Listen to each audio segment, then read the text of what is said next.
आप सबको सूचित रुक्मणी का विवाह सदी का विवाह है। अच्छा कल दो पार्टी भाई बारात भी तो एक महीने रहती थी, फिर दो तीन दिन की हुई, अब 1 घंटे की होने लगी। आज भगवान गोविंद का मैया रुक्मणी जी के साथ में पानी ग्रहण संस्कार की कथा होगी। उसके साथ विशेष कथा तो यह है कि आज मामा कंस का भी कल्याण है। आज मामा कंस का और भगवान किसकी रास लीला। अब दोनों में फर्क क्या है देखो। जो जिसके मन भावे, कहते नहीं कि आप किसमें रसिक हैं, लीला है। जिसमें आपका फायदा हो ना वही तो लीला है। कहने ये रास हमको आ रही है, अच्छा हमको लग रहा है, इसी में आनंद आ रहा है, यही कोई इसी लीला हमारी चल रही है, यही है रास लीला। और रामलीला, रामलीला वो है जो दूसरे को अच्छा लगे। रासलीला कौन सी है? जो अपने आप को अच्छा लगे, वो तो है रासलीला। और रामलीला जो दूसरे को अच्छा लगे। अच्छा, रासलीला में उतने ही व्यक्ति जाते थे जितने को उसमें रोल होता था, इससे ज्यादा कोई नहीं जाता था। और रामलीला में, रामलीला में जितने को रोल होता था उससे 10 गुना फालतू। और रासलीला में उतने का ही प्रवेश था जितने को एजेंटी कार्ड मंत्रियों को ले, मंत्रियों के भाग में कार्ड नहीं है उनका प्रवेश। तो रामलीला में तो ऐसा नहीं होता। रासलीला उसको कहते हैं जो अपने आप को रसे, अपने आप को भावे, जो अपने आप को रम जाए, वही रासलीला है। अपने को रुचि आ जाए, अपने को आनंद आ जाए, आनंद विभोर हो जाए, वो रासलीला है। और जो दूसरे को भावे, दूसरे को अच्छा लगे, वो रामलीला है।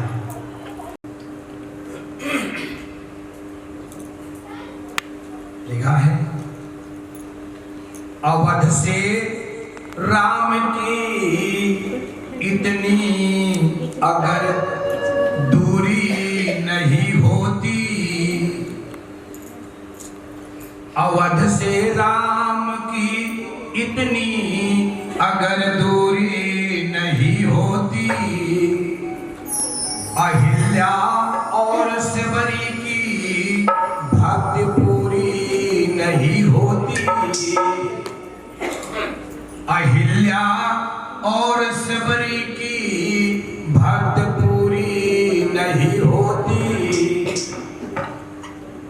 जगत कल्याण के खातिर सहाय अपमान जीवन भर, जगत कल्याण के खातिर सहाय अपमान जीवन भर, अगर होती न कैकेयी कथा पूरी नहीं होती, अगर होती न कैकेयी कथा पूरी नहीं होती,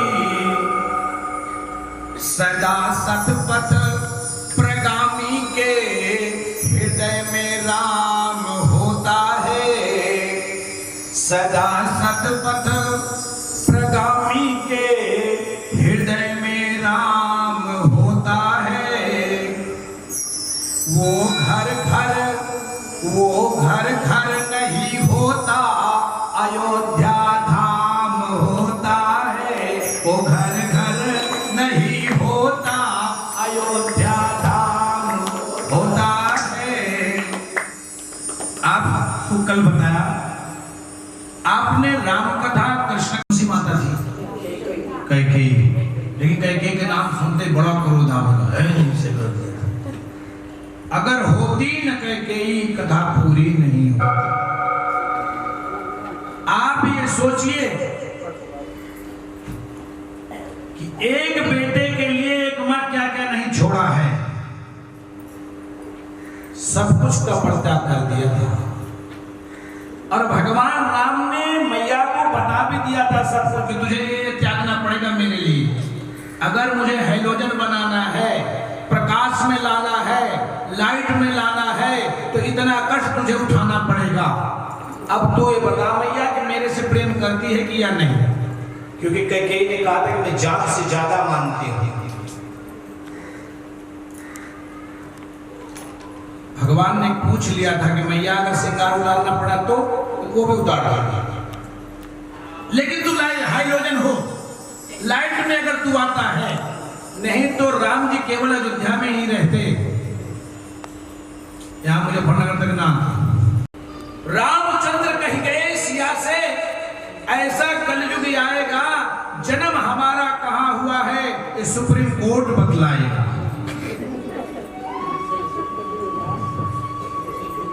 बताओ फैसला आया कि नहीं? फैसला आया। इसलिए मैया जो करती है ना, वो कोई नहीं कर सकता है। माता जी अपनी बहू से या अपने आप या किससे भी पूरी कोशिश करते हैं कि बेटी आई है, कोई थोड़ा नया चीज बना के खिला जाए, जो अपने घर से बना के नहीं खाई, खा रखी, लेकिन नहीं, उसे लगता है कि ऐसी कोई ना कोई वस्तु जरूर बना करके इसको खिलाऊं अपने हाथ से। और ये सत्य बात है कि पत्नी किसी की भी हो, चाहे कितना बढ़िया सुंदर भोज पदार्थ तैयार कर दे, लेकिन मैया तो सबकी है। या आप सबकी मैया नहीं है, लेकिन कभी अंदाज के भोजन कभी ग्रहण करना, या आप लोग अपने हाथ से जो खाना बनाते हो उसको खा के देना, देख लेना, ट्राई कर लेना सही है कि गलत। और मां जल्दी छौंक भी बढ़िया नहीं मारेगी, और बना के जो खाना खिला देगी, जो भाव आएगा, जो स्वाद आएगा, गारंटी है इस बात की, आ नहीं सकता आपके बनाए में स्वाद, कभी नहीं आएगा, क्योंकि उसके अंदर वो भाव भरती है बनाते समय। इसीलिए हमारे श्रीमद् भागवत पुराण में लिखा गया है कि भोजन बनाते हुए शुद्ध चित्त आनंद होना चाहिए। आनंद में भोजन अगर बने ना, तो स्वाद अपने आप। और पता चला कि छील तो रहे आलू, किसी ने पानी मार लिया, इसी में ये भी हो गया। राम जी को, भगवान कृष्ण को ये सब हाइड्रोजन में कौन लाया? पिताजी है किसी के पिताजी जो लाए हो? सब माता जी। इसलिए कल कथा की पूर्ण मजबूत होता है, आज कितना कमजोर है। गृहस्थ आश्रम अगर मजबूत है, जिसकी रसोई मजबूत है, उसके घर में आज जहां सुमतितः संपत्ति नाना, जहां कुमतितः विपत्ति निधाना। जानते तो वैसे आप सब कुछ हैं। पहले माताएं रसोई में दूसरा वस्त्र पहन के जाती थी, चप्पल का तो कोई नाम निशान नहीं था।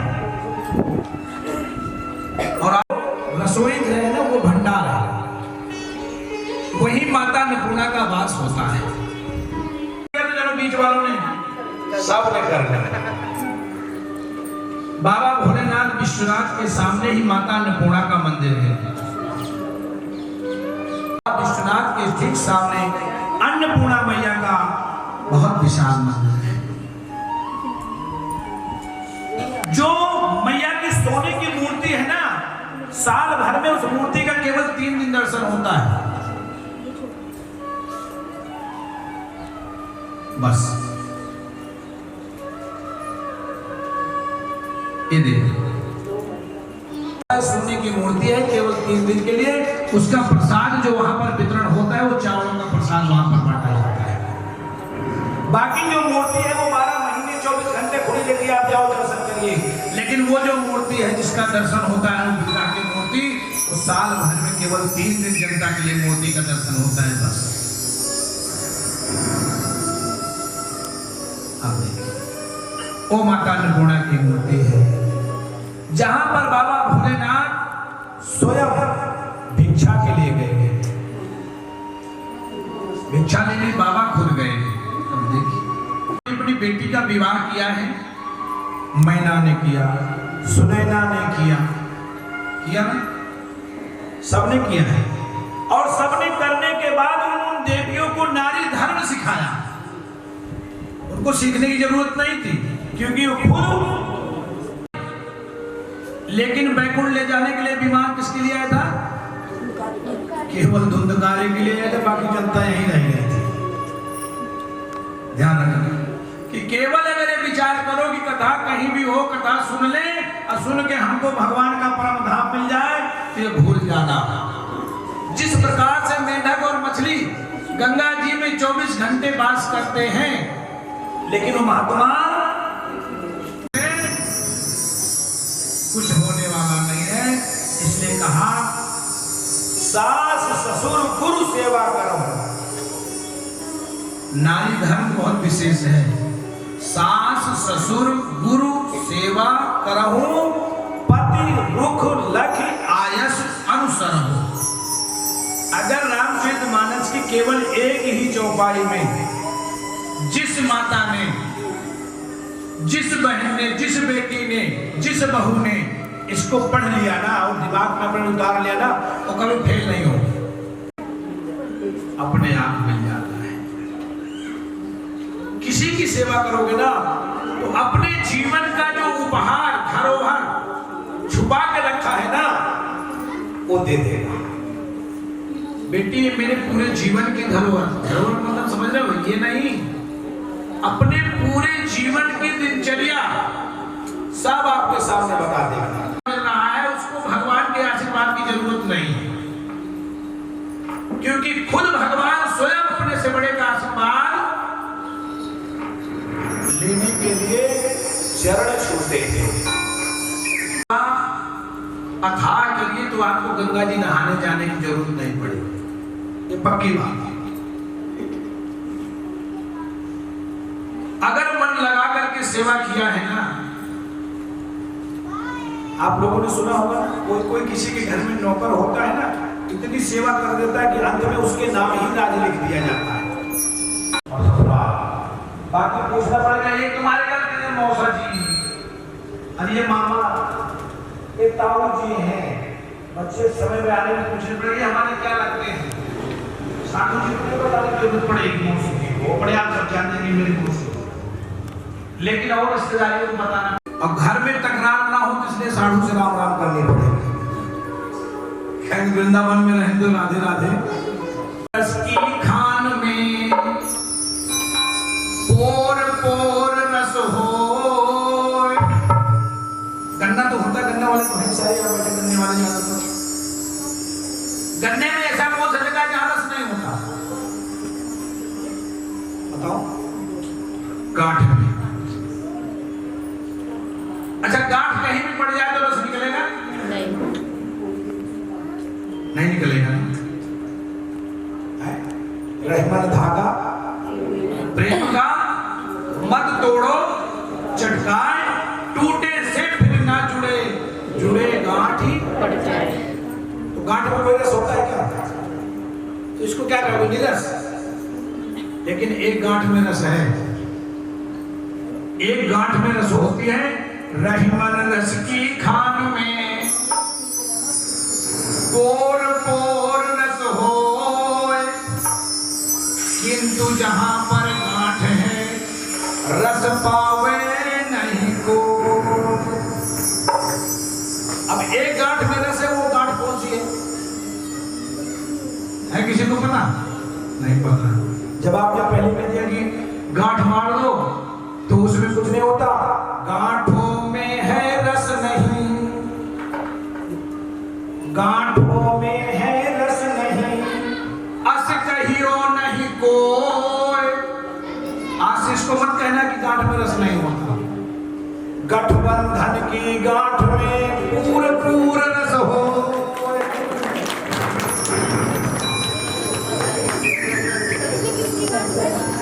अच्छा बताओ उसमें रस है कि नहीं?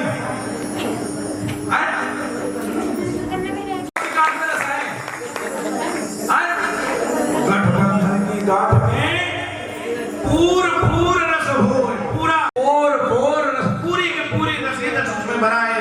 ऐसा नहीं है, समझ के ना आज की तारीख से कि गांठ में रस नहीं होता है। ठीक है ना? ये बहुत बांसुरी लेकर के ध्यान रखना। भगवान कृष्ण की जिस मूर्ति को आप बांसुरी पाओगे उसी में टेढ़े पाओगे, और बांसुरी नहीं है तो टेढ़े नहीं। और राम जी के हाथ में धनुष बाण है, फिर भी कैसे खड़े हैं? आप देखिए, इस विचार करना। इसका मतलब अर्थ ये होता है कि राम जी का जो स्वभाव है ना, वो ये कहता है कि कोई एक बार ना माने तो 4 बार 10 बार 20 बार से समझा दो, समझाओ। अगर नहीं समझता है तब धनुष बाण उठाओ। लेकिन भगवान गोविंद कहते हैं एक बार भी समझाने का मौका मत दो। तो पहले से अब मान लो मारने वाला पहले तैयार खड़ा है कि मारी और पढ़ोगे तो मैं धार दूंगा। भगवान कृष्ण कहते हैं, भगवान दोनों अवतारों में केवल यही है। क्योंकि भगवान, आपको कल मैंने बताया था कि भगवान गोविंद द्वारका जी में रुक्मणी जी से बार बार यही कहा करते थे, अपनी जितनी रानियां थे सबसे यही कहा करते थे कि मेरे भोजन में मक्खन मत रखा करो। क्योंकि जो तुम मक्खन रखती है ना तो मुझे याद अपनी माता यशोदा जी की आती है। और जगह दे, लेकिन जो स्वाद सबरी मैया के पैर में पाए थे ना, वो स्वाद किसी के यहाँ नहीं पाए। ये आप देखिए, क्योंकि आपको बताया भाव बिना रिझे नहीं नटवर नंद किशोर, लिखा है। सदन सासरे भई जब जही पहुनाई, तब कहां सबरी के फलन की रस माधुरी न पाई। अपने मित्र के घर में भी और प्रिय सदन सासरे ससुराल में, गुरु के गृह में भी जो भोज्य पदार्थ मिला था खाने को, उसमें वो स्वाद नहीं मिला। भगवान वो स्वाद ढूंढ रहे थे, जौन सा स्वाद सबरी के झूठे पैर में थे, वो नहीं पाए। इसीलिए आप लोगों से कहता हूं कि भाव के साथ भाव मत। भगवान शिव जी के हृदय में कौन बात करते हैं? राम करते हैं ना, हृदय में राम जी हैं। तो बाबा ने सोचा कि ये प्रसाद